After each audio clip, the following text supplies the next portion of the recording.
So ఇది ఇది ఒక అంశం అయితే, మరోది టన్నెల్లో ఉన్నటువంటి వాళ్ళ పరిస్థితి ఇంకా అదే.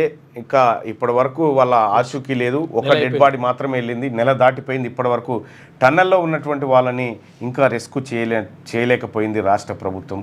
సో ఈ అంశం ఇట్లా ఉంటే, ఇక నిన్న ఎంఎంటీఎస్ రైల్లో మహిళ పైన అత్యాచార యత్నం జరిగితే మహిళ ఎంఎంటీఎస్ రైలు నుంచి బయటికి దుంకడంతో తీవ్ర గాయాల పాలై గాంధీ ఆసుపత్రిలో చికిత్స పొందుతూ ఉంది.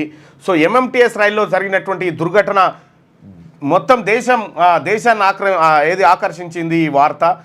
ఇట్లా హైదరాబాద్లో జరగడం అత్యంత ఘోరంగా చాలా మీడియా సంస్థలు దీన్ని చెప్తా ఉన్నాయి. అయితే ఎంఎంటీఎస్లో జరిగినటువంటి ఘటనకు బాధ్యులు ఎవరు, వారిపైన ఎవరినైనా పట్టుకున్నారనేటువంటి అంశంలో పోలీసులు ఇంకా పూర్తి స్థాయిలో దర్యాప్తులు చేస్తూ ఉన్నారు.